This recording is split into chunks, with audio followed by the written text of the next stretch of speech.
Welcome to big bang. This is Satish. ఎన్నికలకు సమయం దగ్గర పడుతున్న కొద్దీ ఏపీలో పొలిటికల్ హీట్ పెరుగుతోంది. మేమంతా సిద్ధమంటూ జగన్ నియోజకవర్గాల్లో ప్రచార జోరు పెంచారు.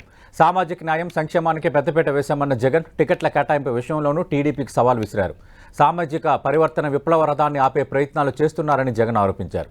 వైసీపీ సవాల్కు టీడీపీ జవాబేంటి? మొత్తం పరిణామాలపై బిగ్ బ్యాంగ్ డిబేట్లో మాట్లాడబోతున్నాం. చర్చలో పాల్గొంటున్నారు వైఎస్ఆర్ కాంగ్రెస్ పార్టీ నుంచి ఆ పార్టీ అధికార ప్రతినిధి, ఏపీ లెదర్ కార్పొరేషన్ చైర్మన్గా ఉన్న కాకుమాన్ రాజశేఖర్ గారు, అలాగే తెలుగుదేశం పార్టీ నుంచి ఆ పార్టీ సీనియర్ నేత, అధికార ప్రతినిధిగా ఉన్న శ్రీనివాస్ చౌదరి గారు తిరుపతి నుంచి లైవ్లో పాల్గొంటున్నారు. నిన్న మూడో రోజు బస్సు యాత్రలో భాగంగా ఎమ్మిగనూరు సభలో సీఎం జగన్మోహన్ రెడ్డి ఉన్నారు. ఒకసారి చూద్దాం. మే 13న కురుక్షేత్ర యుద్ధం జరగబోతా ఉంది. పేదలు ఓ వైపున, పెత్తందారులందరూ మరో వైపున. ఈ పెత్తందారులందరినీ ఓడించేందుకు, పేదల పక్షాన నిలబడేందుకు నేను సిద్ధం. మీరంతా సిద్ధమేనా అని అడుగుతా ఉన్నాను. ఈ పొత్తులను, ఈ జిత్తులను, ఈ మోసాలను, ఈ అబద్ధాలను, ఈ కుట్రలను, వీటి అన్నింటినీ కూడా ఎదుర్కొంటూ పేదల భవిష్యత్తుకు అండగా నిలిచేందుకు నేను సిద్ధం. మీరంతా సిద్ధమేనా? 5 ఏళ్లుగా మీ బిడ్డ పరిపాలన చూశారు. 5 ఏళ్లుగా నా అక్క చెల్లెమ్మల కుటుంబాలలో వాళ్ళ జీవితాలలో వెలుగును నింపడం చూశారు. 5 ఏళ్లుగా మనం అమలు చేస్తా ఉన్నా. మీ సోదరుడిగా అడుగుతా ఉన్నాను, ప్రతి అక్క చెల్లెమ్మ కూడా రాఖీ కట్టండి అని చెప్పి ప్రతి అక్క చెల్లెమ్మను కోరుతా ఉన్నాను. మీ ప్రభుత్వానికి, ఈ ప్రభుత్వానికి రాఖీ కట్టండి అని చెప్పి ప్రతి అక్క చెల్లెమ్మను కోరుతా ఉన్నాను. మన సామాజిక పరివర్తనల విప్లవ రథాన్ని ఆపేందుకు గత 5 ఏళ్లలో జరిగిన ప్రయత్నాలను గుర్తు తెచ్చుకొని ప్రతి ఒక్కరూ కూడా ఓటు వేసేటప్పుడు ఆలోచన చేసి ఓటు వేయమని కోరుతా ఉన్నా. గవర్నమెంట్ బడిలో ఇంగ్లీష్ మీడియం వద్దని అడ్డుకున్న వారికి బుద్ధి చెప్పండి అని అడుగుతా ఉన్నా. ఇదే చంద్రబాబు నాయుడు గారు ఇప్పుడు ఏమంటా ఉన్నాడు? సూపర్ 6 అంట, సూపర్ 7 అంట, ప్రతి ఇంటికి కేజీ బంగారం అంట, ప్రతి ఇంటికి బెంజ్ కారు కొనిస్తాడట. నేను అడుగుతా ఉన్నా, మరి ఇలాంటి మోసాల నుంచి మన రాష్ట్ర పేదల భవిష్యత్తును కాపాడుకోవాలా వద్దా అని అడుగుతా ఉన్నా మిమ్మల్ని అందరినీ కూడా. ఈ యుద్ధంలో ఇచ్చిన మాట నిలబెట్టుకున్న మనకు మాట తప్పడమే అలవాటుగా ఉన్న చంద్రబాబు కూటమికి మధ్య జరుగుతా ఉన్న ఈ యుద్ధంలో విలువలకు, విశ్వసనీయతకు మద్దతు పలకడానికి మీరంతా కూడా సిద్ధమేనా అని అడుగుతా ఉన్నాను.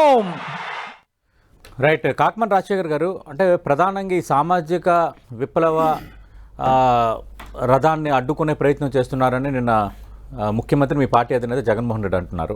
అంటే ప్రధానంగా ఈ ఎజెండాతోనే జనంలోకి వెళ్తున్నారా? అంటే సంక్షేమ పథకాలు కొంత చేశారు, అభివృద్ధి చేయలేదని తెలుగుదేశం పార్టీ చేస్తున్న ప్రధాన ఆరోపణ. మేము అన్ని రకాలుగా చేశాము, సంక్షేమాన్ని చేశాము, అలాగే అన్ని పథకాలకు సంబంధించి మధ్యలో ఇంకే వ్యవస్థ లేకుండా నేరుగా వాళ్ళ ఖాతాల్లోకి డబ్బులు చేశాము, అలాగే 2,70,000 కోట్లు అక్క చెల్లెళ్ళ ఖాతాల్లోకి జమ చేశామని నిన్న సీఎం చెప్తున్నారు. Good morning sir. Good morning. అటువంటి పెద్దలు చౌదరి గారు కూడా ముందుగా నమస్కారాలు సార్. మేము గతంలో ఎన్నడూ చేయని విధంగా, అంటే ఈ స్వతంత్ర భారతదేశ చరిత్రలో 77 ఏళ్లలో ఎన్నడూ ఏ రాష్ట్రంలో జరగనటువంటి సంక్షేమ కార్యక్రమాలు ఈరోజు ఆంధ్రప్రదేశ్ ప్రభుత్వం, వైఎస్ జగన్మోహన్ రెడ్డి గారు చేస్తున్నటువంటి మాట వాస్తవం. దీన్నే అనేక రాష్ట్రాలు కూడా ఆదర్శంగా తీసుకున్నటువంటి పరిస్థితులు మనం చూస్తూ ఉన్నాం. కాబట్టి ఈరోజు దాదాపు మరి 2,70,000 కోట్ల రూపాయలు మరి డైరెక్ట్గా ప్రజలకు అందించడం సంక్షేమ కార్యక్రమాల ద్వారా, అంటే అది చారిత్రాత్మకమైనటువంటి నిర్ణయం. ఆ నిర్ణయానికి నాంది పలికినటువంటి వ్యక్తి వైఎస్ జగన్మోహన్ రెడ్డి గారు. అలాంటి వ్యక్తిని మరొకసారి ఆశీర్వదించాల్సినటువంటి అవసరం ఉంది అని మేము కోరుతా ఉన్నాం. ఎందుకంటే చాలా స్పష్టంగా జగన్మోహన్ గారు ప్రతి మీటింగ్లో కూడా ఎక్కడ ఏం మాట్లాడినా మీ అందరికీ మేలు జరిగిందని మీరు నమ్మితేనే మమ్మల్ని ఆశీర్వదించండి అని మాట్లాడుతూ ఉన్నారు. మరి అలాగే మరి ఏ పార్టీ అయినా, అంటే అసలు ఈ భారతదేశంలో ఏ పార్టీ అయినా మేము ఇన్ని సంవత్సరాలు, ఫర్ ఎగ్జాంపుల్ 19 నుంచి 24 వరకు పరిపాలించాం. మా పరిపాలనలో మీకు మేలు జరిగితేనే మళ్ళీ తిరిగి ఆశీర్వదించండి అని చెప్పగలిగేటువంటి దమ్ము ధైర్యం ఏ ఒక్క పార్టీకైనా ఉందా అని నేను అడుగుతా ఉన్నాను. గతంలో చూస్తే 14 నుంచి 19 దాకా తెలుగుదేశం కానీ, బీజేపీ కానీ, చివరి సంవత్సరం వాళ్ళు లేకపోయినా జనసేన కానీ వీళ్ళంతా కలిసే ఉన్నారు దాదాపు 4 సంవత్సరాలు. కానీ మరి వాళ్ళ పరిపాలన ఈ గత 5 సంవత్సరాల పరిపాలన చూసి మాకు ఓట్లు వేయండి, మేము మీకు మేలు చేస్తేనే మమ్మల్ని ఆశీర్వదించండి అనే మాట, ఒక్క మాట ఎప్పుడైనా విన్నామా? కనీసం మాత్రం అంటే వాళ్ళు అధికారంలోకి వస్తే ఏం చేస్తామో చెప్తున్నారు. ఆల్రెడీ ఇప్పుడు సూపర్ 6 అని తెలుగుదేశం పార్టీ కొన్ని అంశాలను ప్రస్తావించింది.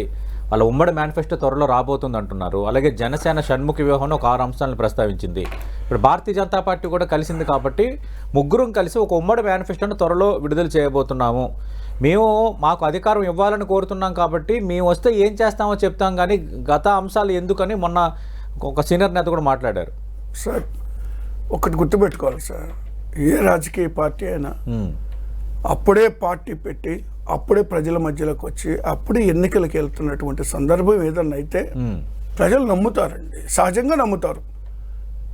కానీ వీళ్ళు ముగ్గురు కలిసి ప్రత్యేక హోదాతో కలిపి, విభజన హామీలతో కలిపి, పెండింగ్ ప్రాజెక్టులతో కలిపి, లేదా రాష్ట్రానికి రావాల్సినటువంటి, కేంద్రం నుంచి రావాల్సినటువంటి అన్ని అంశాలు అయితేమి, రాష్ట్రానికి వీళ్ళేమి చేస్తామనేటువంటి అంశాలు అయితేమి అన్నీ కలిపి మోడీ గారు కూర్చున్నారు, చంద్రబాబు గారు కూర్చున్నారు, పవన్ కళ్యాణ్ గారు కూర్చున్నారు, ఒకే వేదిక మీద నుంచి ప్రమాణం చేసి, మరి ఈరోజు 10 సంవత్సరాలు కేంద్రంలో అధికారంలో ఉంది బీజేపీ.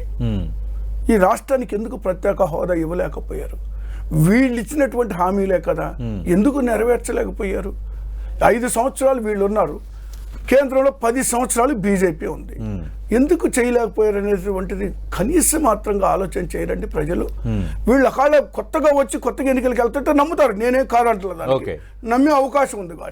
కానీ ఒకసారి అధికారంలోకి వచ్చి మరి చెయ్యకుండా తిరిగి మళ్ళీ అదే హామీలు ఇస్తూ మరి వీళ్ళు ప్రజల మధ్యలోకి వెళ్తా ఉంటే ప్రజలు విశ్వసించడం లేదనేటువంటి మాట వాస్తవము. అయితే మేము ఇచ్చినటువంటి హామీలు వాళ్ళు గతంలో 650 హామీలు ఇచ్చేశారు, వాటిలో బుట్టదాఖలు చేశారు. కనీసం వాళ్ళ మేనిఫెస్టోని వెబ్సైట్లో కూడా ఉండకుండా తీసి పడేశారు. వెబ్సైట్లో పెట్టమనంటే తెలిసిపోతుంది ఏమేమి హామీలు ఇచ్చారో ప్రజలకి. ఈ రోజుకి లేదు. కాబట్టి మేము ఇచ్చిన హామీలు నెరవేర్చాం కాబట్టి వై నాట్ 175 అని మేము ప్రజల మధ్యకు వెళ్ళగలుగుతున్నాం అనేటువంటి మాట నేను చెప్పదలుచుకున్నాను. Okay, right. శ్రీనివాస్ చౌదరి గారు, ముఖ్యమంత్రి ప్రసంగాలు చూస్తున్నారు, స్పెసిఫిక్గా ఈ సామాజిక న్యాయం అంశాన్ని పదే పదే ప్రస్తావిస్తున్నారు. ఎందుకంటే అటు ఎమ్మెల్సీలు కానీ, మంత్రులు కానీ, రాజ్యసభ విషయంలో కానీ, తర్వాత మిగతా పదవుల విషయంలో కానీ ప్రతి చోట మేము సామాజిక న్యాయం పాటిస్తున్నాము. రాష్ట్రంలో నా అని చెప్పుకుని చంద్రబాబు నాయుడు చెప్పుకుని ఒక వర్గము లేదు. నేను చాలా ధైర్యంగా చెప్తున్నాను, నా బీసీ, నా ఎస్సీ, నా మైనార్టీలని అందరికీ అవకాశాలు కల్పించాం కాబట్టి అంత ధైర్యంగా చెప్పగలుగుతున్నాము. కానీ ఈ సామాజిక విప్లవ రథాన్ని అడ్డుకునే ప్రయత్నం చేస్తున్నారు విపక్షాలని నిన్న ముఖ్యమంత్రి చేసిన కామెంట్. సతీష్ గారు, మొదట మీకు మన తండ్రి ప్రేక్షకులకి అలాగే వైఎస్ఆర్సీపీ నేత రాజశేఖర్ గారికి నా నమస్కారాలు. నమస్తే అండి సార్. రేపు ఎల్లుండి ఏప్రిల్ ఫూల్ సార్, ఫస్ట్ వస్తా ఉంది. మళ్ళీ రాష్ట్ర ప్రజలను ఏప్రిల్ ఫూల్ చేయడానికి మేము చెల్లి కాలీఫ్లవర్ పెట్టుకోలేదు సార్. సామాజిక న్యాయమా ఏంటి? విప్లవమా అప్లవమా? సామాజిక న్యాయం నేను తెలుసా సార్, మీకు అర్థం కావడం లేదు. 300 మంది బీసీలు చంపేసి 26,000 కేసులు పెడితే సామాజిక న్యాయమా సార్? ఆ బీసీలకు ఎంతమంది పదవులు ఇచ్చారు సార్? వాళ్ళు ఎలాంటి అధికారులు అనిపించారు సార్? ఉత్సవ విగ్రహాలు కాకుండా, స్టాంప్ హోల్డర్ కాకుండా. నేను మిమ్మల్ని అడుగుతున్నా ఒక మాట ఇప్పుడు స్పష్టంగా, బీసీ కార్పొరేషన్ ఏమైంది సార్? 56 కార్పొరేషన్ చేశారు కదా, ₹1 ఖర్చు పెట్టారా? ఒక వ్యక్తి ఉద్యోగం ఇచ్చారా? రిజర్వేషన్ ఇచ్చారా? బీసీ కార్పొరేషన్ 34 నుంచి 24 దగ్గర ఇచ్చారు స్థానిక సంస్థల్లో. అలాగే విదేశీ విద్య వాళ్ళకి అప్లై చేశారా? కుల వృత్తులకి సబ్సిడీ నిధులు ఇచ్చారా? కనీసం ఆ చైర్మన్ కుర్చీ కూడా లేదు సార్ అమరావతిలో. ఎస్టీఎస్సీ బీసీల గురించి మాట్లాడతారు. ఎస్టీఎస్సీలకి సప్లై నిధులు ఏమయ్యాయి? వాళ్ళ కార్పొరేషన్ ఒడి దగ్గర పారేశారు. వాళ్ళకి అభ్యర్థుల విద్యను మార్చేశారు. వాళ్ళు జగనన్న విద్య అని చెప్పేసి దాన్ని అప్లై కూడా చేయలేదు. బెస్ట్ స్కూల్ లేదు. చివరికి రిజర్వేషన్ కూడా కోతలు పెట్టేశారు. 45 ఏళ్ళకి ఎస్సీ ఎస్సీ బీసీకి మైనార్టీలకు ఫీచర్లు ఇస్తున్న జగన్మోహన్ రెడ్డి గారు ఏంటి సార్ ఇది ఏప్రిల్ ఫుల్ కాకపోతే సామాజిక విప్లవం అప్పుడు నాకు అర్థం కావడం లేదు. అసలు సీట్లు పంపకూడదు తెలుగుదేశం పార్టీ ఇప్పటికి మేము బీసీలకు 38 ఇచ్చాం, మా మైనార్టీలు 3 ఇచ్చాం, ఎస్టీలకు 6 ఇచ్చాం, ఎస్టీలకు 2 ఇచ్చాం, దాదాపు 50% మేము సీట్లు సామాజిక న్యాయంగా ఇచ్చాం. మీరు ఇచ్చిన ఉత్సవగ్రహాలు ఏంటి? ఏ కార్యక్రమాలు తీసుకోండి మీరు మైనార్టీతో సహా. మైనార్టీ కార్పొరేషన్ ఏమైంది? దుల్హన్ పథకం ఏమైంది? మైనార్టీ బ్యాంక్ ఏమైంది? ప్రతి ఒక్కటి శ్రీనివాస్ గారు మన టికెట్ల కేటాయింపులో టీడీపీతో పోల్చుకుంటే వైసీపీ బీసీలకు కానీ మైనార్టీలకు కానీ మిగతా వాళ్ళకి ఎక్కువ ఇచ్చింది కదా సీట్లు. సార్ మీరు ఒక్కరిగా లెక్క చెప్తాను సార్. కడపలో ఎన్ని సీట్లు ఉన్నాయి సార్? 10 సీట్లు ఉన్నాయి సార్. ఎంతమందికి బీసీకి ఇచ్చారు సార్? ఎంతమంది సీసీలకు ఇచ్చారు సార్? ఒక్కడికి ఇచ్చారు సార్. అది కూడా ఎవరు సార్? Minority sir. రాయలసీమలో 62 సీట్లు ఉన్నాయి సార్. General 51 sir. రెడ్డిస్ 41 ఇచ్చారు సార్. 61లో ఎస్టీ ఎస్సీ బీసీలకు 11 రిజర్వేషన్లు ఉంటే ఓవరాల్ లెక్క చెప్తున్నారు 175 అసెంబ్లీలు 25 ఎంపీలకు సంబంధించి వాళ్ళు చెప్తున్న లెక్క. నేను వాళ్ళ సొంత జిల్లా గురించి మాట్లాడుతున్నారు చెప్పానండి సార్. సొంత జిల్లాలో న్యాయం చేయడం రాష్ట్రానికి ఏం చేస్తాడు? రాయలసీమకు న్యాయం చేయడం రాష్ట్రానికి ఏం చేస్తాడు? అలా కాదు కదా. అంటే సరే మీరు ఆరోపణ చేయొచ్చు కానీ ఇప్పుడు తెలుగుదేశం పార్టీ, జనసేన, బీజేపీ ఈ 3 కలిపి 175 స్థానాల్లో బీసీలకి, ఎస్సీలకి, ఎస్టీలకి, మైనార్టీలకి, ఎంబీసీలు అంటే మోస్ట్ బ్యాక్వర్డ్ క్లాసెస్ ఎంత ఇచ్చాయనేది ఎవరైనా 175 లెక్కే చూస్తారు. అలాగే 25 ఎంపీల పరంగానే చూస్తారు. అలాగే తెలుగుదేశం పార్టీ అదే నేను చెప్తున్నా కదా. అలాగే వైఎస్ఆర్ కాంగ్రెస్ పార్టీలు కూడా ఈ 175 స్థానాలకు ఎవరికి ఎన్ని ఇచ్చారు, 25 ఎంపీ స్థానాల్లో ఎవరికి ఎన్ని ఇచ్చారు అనేది చూస్తాం కదా. సతీష్ గారు చేస్తున్నారు సార్. ఓడిపోయి వాళ్ళకి బీసీలకు ఇచ్చేసి పట్టం కట్టుకొని ఊరికే డ్రామా చేయడానికి తప్ప వాళ్ళు గెలిపించాలని లేదు కదా. ఎక్కడ మీరు ఇప్పుడు తిరుపతిలో ఉన్నారు, ఆయన చెవిరెడ్డి గారు ఉన్నారు, ఒంగోలులో ఏం చేస్తారు చెప్పండి? ఇట్లా ఏదో ట్రాన్స్ఫర్ చేసుకుంటూ వెళ్ళిపోయారు తప్ప బీసీలు గెలిపించాలని ఆలోచన ఎవరికి లేదు కదా. నేను ఒకటే స్టేట్ పుట్టా సుధాకర్ యాదవ్ తనయుణ్ణి కడప జిల్లా మైదుకూరుకు చెందిన మీ పార్టీ నేత పుట్టా సుధాకర్ యాదవ్ తనయుణ్ణి మరి ఏలూరు ఎంపీ టికెట్ ఇచ్చారు కదండి సార్. నేను అడిగేది మీకు గెలిపించుకుంటా సార్. మాది గెలుపు పార్టీ. అలా కాదు కదా. అంటే చెవిరెడ్డి భాస్కర్ రెడ్డి చిత్తూరు జిల్లాకు చెందిన నేతని ఒంగోలు టికెట్ ఇచ్చారు. ట్రాన్స్ఫర్లు, మార్పులు చేయాలంటే మరి ఎంతో దూరంగా ఉన్న నేతలు మీరు కూడా అక్కడ టికెట్లు ఇచ్చారు. బాపట్ల టికెట్ ఎంపీ టికెట్ ఆశించిన వ్యక్తికి చిత్తూరు ఎంపీ టికెట్ ఇచ్చారు. అవును, అలాగే చిత్తూరు ఎమ్మెల్యే కూడా తిరుపతి ఎమ్మెల్యే చేశాం వైసీపీ. అలాగే తెలంగాణ భారతీయ జనతా పార్టీ నేత మాజీ ఐపీఎస్ కృష్ణప్రసాద్ ఆయన భారతీయ జనతా పార్టీ నేత కూడా ఇక్కడ చాలా యాక్టివ్ గా ఉన్నారు. ఆయన్ని బాపట్ల ఎంపీ టికెట్ ఇచ్చారు మీరు. దానిపైన రఘురామకృష్ణరాజు కూడా చాలా తీవ్రమైన కామెంట్స్ చేశారు. సార్ మా పార్టీ ఎమ్మెల్యేలు, ఎంపీలు మా స్థాయిలో ఏవేవి గెలిపించుకోవాలో మా సర్వేలో చాలా క్లియర్ రిపోర్ట్ ఉంది. మేము గెలిపించుకుంటాం. సామాజిక న్యాయం గురించి మాట్లాడుతా ఉంటే నోరు తెరిస్తే అబద్ధాలు, మాట్లాడితే ఫేక్ న్యూస్లు, ఇవన్నీ గురించి మా సిద్ధం సభలో మాట్లాడతాను. ఎందుకు సిద్ధం చెప్పండి? ఓడిపోవడం సిద్ధమా? ఏమి చేశారు ఈ రాష్ట్రానికి సిద్ధం చేయడానికి? 5 ఏళ్లలో సతీష్ గారు మీ ద్వారా చిన్న సవాల్ చెప్తాను. చెప్పండి. మీ సేమ్ చంద్రబాబు నాయుడు గారు స్క్రిప్ట్ రాకుండా స్క్రిప్ట్ చూడకుండా చెప్తారు ఏదైనా స్ట్రాటజీస్ తో సహా. ఈ 5 ఏళ్ళు ఉపన్యాసం జగన్మోహన్ రెడ్డి గారు ఆయన స్క్రిప్ట్ కూడా చూసి చెప్పలేకపోతున్నాడే. ఒంటరిగా కనీసం అది కూడా సరిగ్గా చెప్పలేకపోతే సీఎం అనుకుంటా. చాలా మంది స్క్రిప్ట్లు చూసి చదువుతారు. అది వేరే సార్. అది పాయింట్స్ మాట్లాడుకొని మీరు పాయింట్స్ నోట్ చేసుకోవడం చెప్పడం వేరు. ఇప్పుడు నేను డిబేట్ చేస్తున్నాను. సేఫ్ సైడ్ నాకు సబ్జెక్ట్ ఉన్నా సేఫ్ సైడ్ కొన్ని పాయింట్లు నేను రెడీగా ఉంటాను. ఏ సబ్జెక్ట్ సార్? నేను నిశ్చితం ఒకటి, అర్జునుడు కృష్ణుడు ఒకటి, 2 నా ఎస్టీ, నా బీసీ, మైనార్టీలు, దేవుడి దయతో మీ అందరి దీవెనతో నేను ముఖ్యమంత్రి అయినా, నా దీవులు మాత్రం మీకు ఉండవు. ఇది అని చెప్పే స్క్రిప్ట్. ఇది రిపీటెడ్, ఈ 5 పదాలు రిపీటెడ్ కదా. మాట్లాడదాం, దానిపై మాట్లాడదాం. అంటే దేనికి సిద్ధం, ఓడిపోవడానికి సిద్ధమా? రెండోది సామాజిక న్యాయం అంటున్నారు. శ్రీనివాస్ గారు ఒక్క నిమిషం. సామాజిక న్యాయం ఒక్క 5 ఏళ్లలో ఒక్క ప్రెస్ మీట్ అన్నా జగన్మోహన్ రెడ్డి ధైర్యంగా పెట్టగా దమ్ము ధైర్యం గురించి మాట్లాడగల. దమ్ముగా ధైర్యంగా కడప పౌరుషం ఉంటే, రాయలసీమ పౌరుషం ఉంటే ఒక్కసారి మీ 4th స్టేట్ జర్నలిస్ట్ ముందు కూర్చొని మాట్లాడమని సార్. ఇది నా సవాల్. ప్రెస్ మీట్ పెట్టడం దమ్ముంటే. ఓకే, ప్రధాని మోదీ కూడా ప్రెస్ మీట్ పెట్టలేదు. మనం ఏం చేస్తాం సార్? కాదు అంటే చెప్తున్నారు. మీ జర్నలిస్ట్ ఎదుర్కోలేని నాయకులా?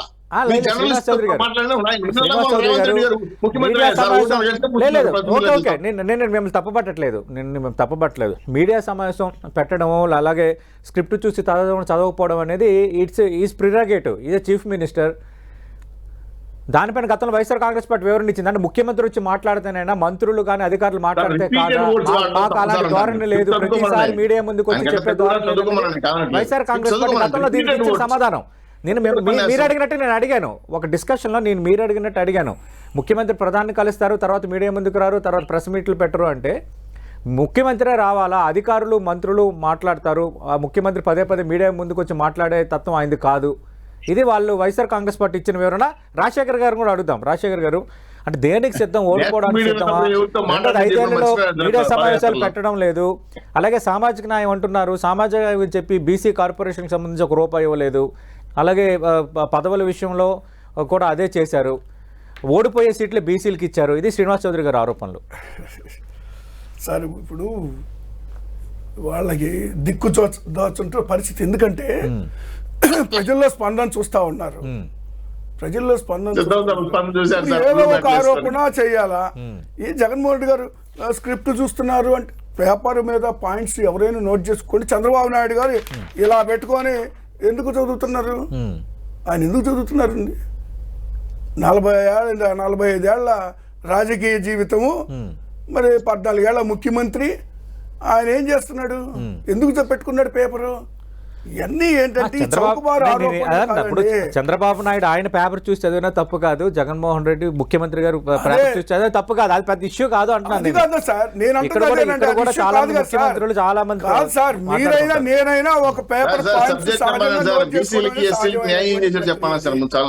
ఇప్పుడు మీడియా మాట్లాడేటప్పుడు ఎంత టోళ్ళైనా ఒక పేపర్ డీటెయిల్, ఎందుకంటే తప్పులు దొరలేకుండా ఎక్కడ కూడా పొరపాటు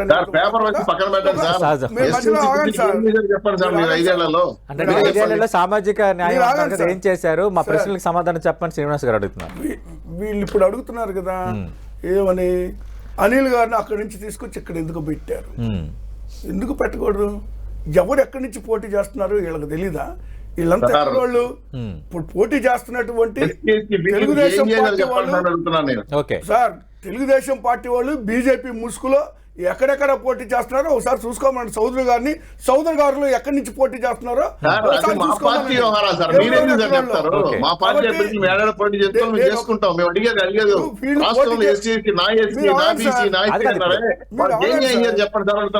మీరు మధ్యలో కామెంటరీ వద్దు.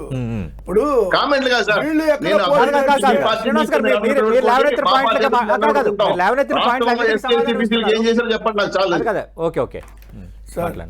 ఇప్పుడు వీళ్ళు ఎక్కడ పెడితే అక్కడ పోటీ చేపిస్తే వీళ్ళు గెలుపు కోసం, గెలుపు కోసం కాదా? మా వ్యూహాలు కూడా మాకుంటాయి. వీళ్ళకి ఎలాగో వ్యూహాలు ఉన్నాయో మా వ్యూహాలు మాకుంటాయి. మేము వాటన్నిటికి మించి సామాజిక న్యాయం ఎందుకు అంటున్నా అంటే, ఇప్పుడు ఫర్ ఎగ్జాంపుల్ అనిల్ గారిని ఎత్తారు, అక్కడ ఉన్నటువంటి ఒక ఓసీ క్యాండిడేట్ ని తీసి ఒక బీసీ క్యాండిడేట్ కి అవకాశం కల్పించాం అనిల్ గారికి, నర్సరావుపేటకు సంబంధించి. మరి వీళ్ళు చేయగలిగారా అలాంటివి ఏమన్నా? ఇప్పుడు ప్రాధాన్యత అనేటువంటిది ఎస్సీ ఎస్టీ బీసీ మైనారిటీలకి అన్ని రంగాల్లో ప్రాధాన్యత అనేటువంటి అంశాన్ని మేము ఆ రోజు నుంచి ఈ రోజు దాకా ఫాలో అవుతున్నాం. అంతకన్నా ముఖ్యంగా పార్టీలకు అతీతంగా, ప్రాంతాలకు అతీతంగా, కుల మతాలకు అతీతంగా అర్హత ప్రాధాన్యతగా తీసుకొని మరి అనేక సంక్షేమ కార్యక్రమాలు మేము అందించేటువంటి క్రమంలో మేముంటే, మరి వీళ్ళు మరి సామాజిక న్యాయం జరగలేదు. సామాజిక న్యాయం జరగకపోతే ఈరోజు అన్నిటిలో టికెట్ల కేటాయింపుల దగ్గర నుండి, నామినేటెడ్ పదవుల దగ్గర నుండి ప్రతి అంశంలో కూడా సామాజిక న్యాయం అనేటువంటిది కనిపిస్తూ ఉంది. సంక్షేమ కార్యక్రమాలు చూడండి, పేద అర్హులైనటువంటి ఈవెన్ ఓసీల్లో ఉన్నటువంటి పేదలకు కూడా సంక్షేమ కార్యక్రమాలు ఈరోజు ప్రభుత్వం అందిస్తూ ఉంది. కనుకనే మేము ధైర్యంగా వైనాట్ 175 అంటున్నాం. వాళ్ళు ఎందుకు అనలేకపోతా ఉన్నారు? వాళ్ళు మేము మేలు చేశాం కాబట్టి మమ్మల్ని గెలిపించండి. కాదు, మీరు విసిరిన సవాల్లోనే ఒక తప్పు ఉంది. ఇప్పుడు వాళ్ళు వైనాట్ 175 అనడానికి లేదు. ఇప్పుడు వాళ్ళు పోటీ చేస్తుంది 144 స్థానాలు కదా. వాళ్ళకి ఒకటండి, అంటే వీళ్ళని కాదు, వీళ్ళందరూ కూర్చొని మాట్లాడుకోవచ్చు. అది అదే అందరు కూర్చొని. ఇప్పుడు చూడండి, ఎక్కడ పట్టినా తండుకోవటాలు, తలకపోసుకోవడాలు తప్పితే ఏం జరుగుతుంది వాళ్ళ పార్టీల్లో? తగలబెట్టుకోవడాలు ఇవన్నీ జరుగుతాయి. చూస్తాం ఇంకా చిత్రాలు ఇంకా 4 రోజుల్లో చూడబోతా ఉన్నాం. ఎంతమంది అక్కడ ఉంటారో, ఎంతమంది యువతలకు వస్తారో కూడా ఇంకా మనం 4 రోజులు పోతే చూడగలుగుతాం. అయితే నేను ఒక్క మాట చెప్పదలుచుకున్నాను, వీళ్ళు ప్రతి అంశంలో కూడా మరి ప్రజలకు ఏం చేశారు, అభివృద్ధి అనేటువంటిది పోర్టుల ద్వారా కనపడలేదా, లేకపోతే మెడికల్ కాలేజీల ద్వారా కనపడలేదా, లేకపోతే ఎవరిచ్చారు సార్? సార్ మీరు కొద్దిగా ఆగండి సార్, ఓకే ఓకే కొద్దిగా ఆగండి. ఎవరిచ్చారు చెప్పండి, కొద్దిగా ఎవరిచ్చారు ఆగండి చెప్పండి. సార్. మెడికల్ కాలేజ్ అన్నారు, మీరు చేయలేని 17 పని కాలేజీలు వచ్చాయి, 3 కాలేజీలు అభివృద్ధి డిస్టర్బ్ చేస్తున్నారు, చేస్తారు. దానికి కూడా భూమి ఇవ్వలేదు అన్నారు. మీరు క్లారిటీ చేయలేని చెప్పండి. పని చేశాం. ఓకే. కేంద్ర ప్రభుత్వం రైతు భరోసా కేంద్రాల ద్వారా మేము చేయలేదా, చెప్పండి. విలేజ్ సెక్రటరీ వాళ్ళు చేయలేదా, లేకపోతే విలేజ్ క్లినిక్స్ ద్వారా జరగట్లేదా, పిల్లలకి చూడండి ప్రతి కుటుంబానికి కూడా మేలు జరుగుతా ఉంది. విలేజ్ క్లినిక్ ఈ రోజు ఆయుష్మాన్ తదుపరి నిధులు అభివృద్ధి అనేటువంటిది ఏం మనం చెప్తారు? పిల్లలు చూసుకోవచ్చు, అక్కడే కాదు. ఎందుకంటే సర్వీస్ భావితరానికి నిధులు. వాళ్లే చెప్పండి. పౌరులు, భావితరానికి వాళ్లే కదా తీర్చిదిద్దగలేటువంటి పౌరులు వాళ్ళు.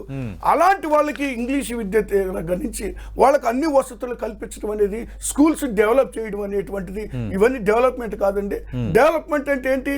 కేవలం 2 బిల్డింగులు కట్టేస్తే 2 రోడ్లు వేస్తే డెవలప్మెంట్ అవుతుందండి. అది పేదవాడు ఎప్పుడైతే ఆర్థికంగా నిలదొక్కుకోగలుగుతాడో అంతకన్నా మించిన డెవలప్మెంట్ ఏముంటుందండి? అంటే రోడ్ల అంశాన్ని పదే పదే ఉన్న పేదరికం రోడ్ల అంశాన్ని 6% పదే పదే ఎలా టీడీపీ తగ్గించాలి? జనసేన మిగతా పార్టీలు ప్రస్తావిస్తున్నాయి.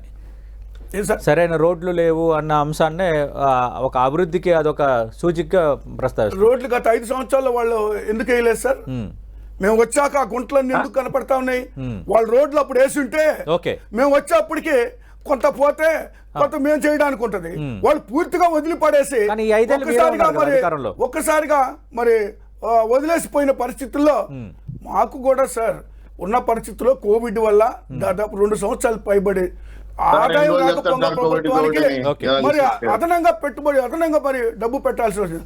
దానికి ఏమి ఇబ్బంది పడాల్సిన అవసరం, ఎందుకంటే ప్రజల ప్రాణం కన్నా ఏది ముఖ్యం కాదు.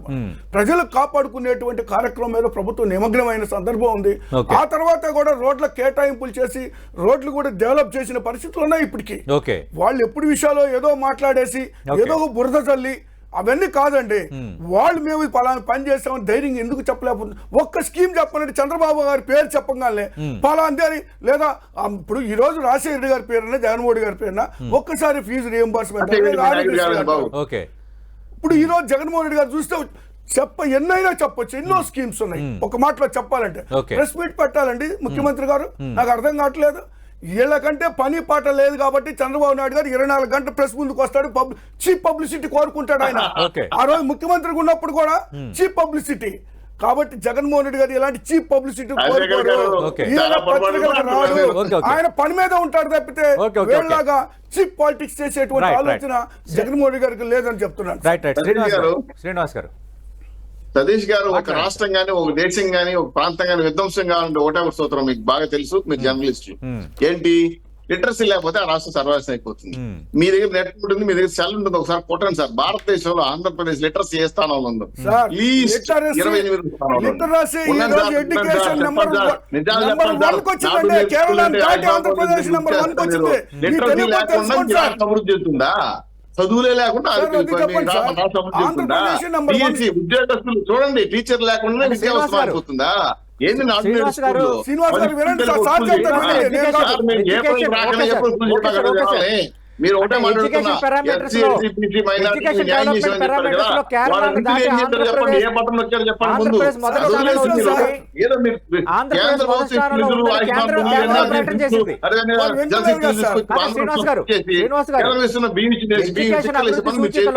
ఎడ్యుకేషన్ అభివృద్ధి సూచికలో కేరళను దాటి ఆంధ్రప్రదేశ్ ముందుకు వచ్చిందని కేంద్రం స్వయంగా ప్రకటించింది. సార్ ఇది తప్పుడు లెక్కలు సార్. మీరు నెట్ ఓపెన్ చేయండి సార్. అధికారికంగా ప్రకటించిన నేను చెప్తా లెక్కలు సార్. అర్బన్ లిటరసీ రాసుకొని కావాలంటే ఇక ఎందుకు సార్ ఇవన్నీ?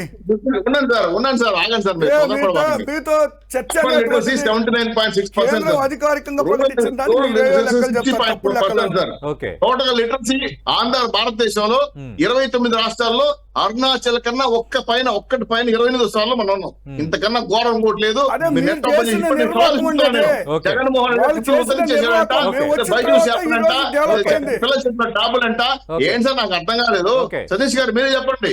నేను ఏం చెప్పేది కాదు. గూగుల్ ఉంది కదా, ఇట్టా కొడితే అట్లా చూపించేస్తుంది కదా, చూడమని చెప్పండి.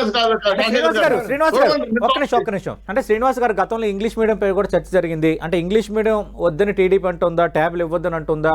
అలాగే స్కూళ్ళలో కొంత స్పెషల్గా ఇప్పుడు కొన్ని నాడు నేడులో భాగంగా కొన్ని స్కూల్స్ అయితే కొంత సుందరీకరణ చేశారు. అలాగే నేను లెక్కల ప్రకారం చెప్తున్నాను, నేను అటు వైసీపీకి అనుకూలం కాదు, 32,000 అలాగే మీకు అనుకూలం అని కాదు. 32,000 స్కూల్ నేను ఒక బ్యాలెన్స్డ్ జర్నలిస్ట్ గా చెప్తున్నాను. నాడు నేడు అంటే స్కూల్కి సంబంధించి మాత్రం కొంత డెవలప్మెంట్ అప్లిఫ్ట్మెంట్ కనిపిస్తుంది అనేది ఎక్కువ మంది చెప్తున్నమాట.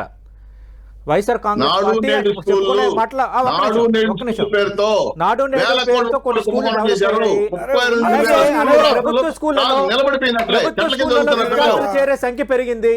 ప్రభుత్వ సార్, స్కూళ్ళలో నేను- మళ్ళీ విద్యార్థులు చేరే లేదు సంఖ్య సార్, పెరిగింది. 11 లక్షల మంది అలాగే విద్యార్థులు వాళ్ళకి ప్రతి సంవత్సరం వాళ్ళకి డ్రాప్ అవుట్ ఫెసిలిటీస్ అవుతున్నారు. డెవలప్ అయ్యాయి. ఈ స్కూల్ బెడ్ చేయడం వల్ల, డిజిటల్ క్లాస్ రూమ్స్ ఈ వచ్చాయి. స్కూల్ బెడ్ చేయడం వల్ల. డిజిటల్ క్లాస్ రూమ్స్ సార్, ఒక్క వచ్చాయి. నిమిషం సార్. అంటే నేను ఎందుకు ఈ మాట అంటున్నానంటే, సరే ఇంకా రాజకీయం ఎలా ఉన్నారు, రేపు మీరు అధికారంలో రావచ్చు, మళ్ళీ వాళ్ళు రావచ్చు, ఎవరి సార్, పిల్లల జీవితాలు ఆడుకోకూడదు సార్. రాజకీయాలు పక్కన పెట్టడం.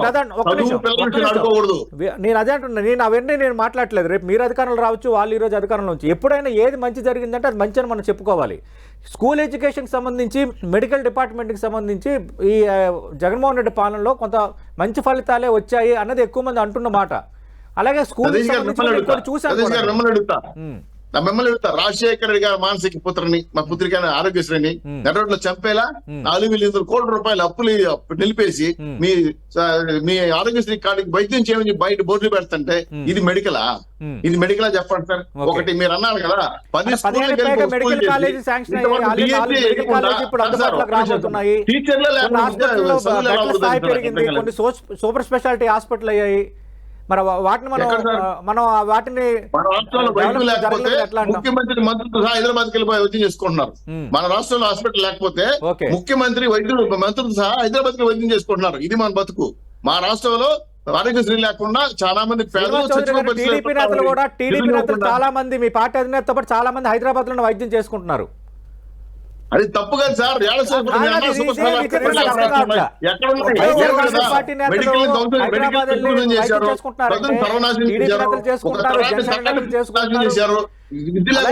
విద్య లేని వింత పసులు చేశారు. చాలా మంది హైదరాబాద్ ఏం చేయాలి చెప్పండి. Now it became a medical hub Hyderabad. Hyderabad medical hub. Andhra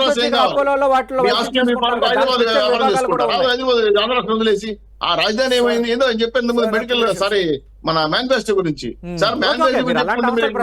కాదనట్లేదు, కానీ ఇప్పుడు ఇవి ఏంటంటే నేను అదే అంటున్నాను అనమాట. ఇంకా మెడికల్ కానీ, ఎడ్యుకేషన్ కానీ, అలాగే పేపర్ చూసే చదవాలని కానీ, మీడియా సమస్య పెట్టకపోవడం కానీ, అంటే ఇవన్నీ కాదు కదా. ఇప్పుడు పబ్లిక్ ఏంటంటే మీరు అవసరాలు తీర్చారా లేదా అది నా క్వశ్చన్.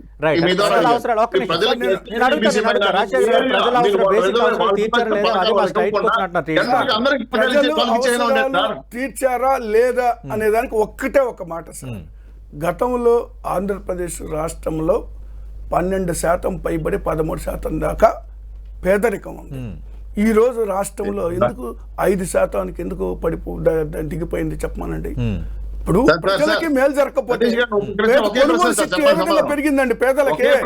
పేదలకి కొనుగోలు శక్తి పెరగడం అనేటువంటి చెప్పానండి. మధ్యలో మాట్లాడండి, ఒక నిమిషం సార్, మీరు మధ్యలో మాట్లాడకండి సార్. ఈ రాష్ట్రంలో 1,68,000 కుటుంబాలు ఉన్నాయి. మీరు ఆగండి, మీరు ఆగండి. మీరు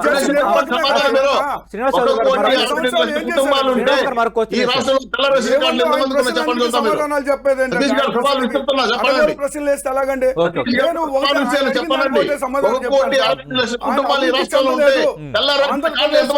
చేస్తారు అన్నారు కదండి, ఆయన ఒక్కసారి వినమనండి.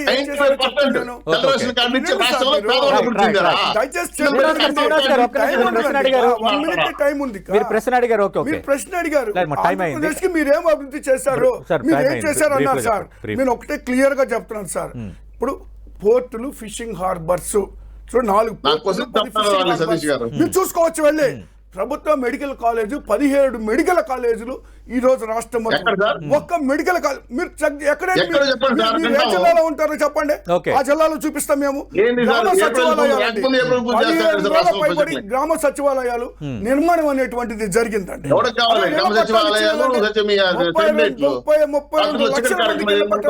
22 లక్షల మంది ఇళ్లు కూడా ఈ రోజు పూర్తయిన పరిస్థితులు ఉన్నాయి.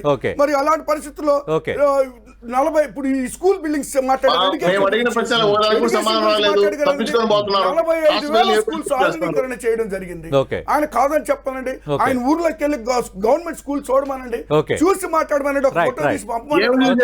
ఎందుకంటే సంవత్సరానికి 11,000 విద్యార్థులు రాకపోవడం అవుతున్నారు సార్. సిగ్గుండాలి మన రాష్ట్రం. థ్యాంక్ యూ శ్రీనివాస్ గారు, థ్యాంక్ యూ రాజశేఖర్ గారు.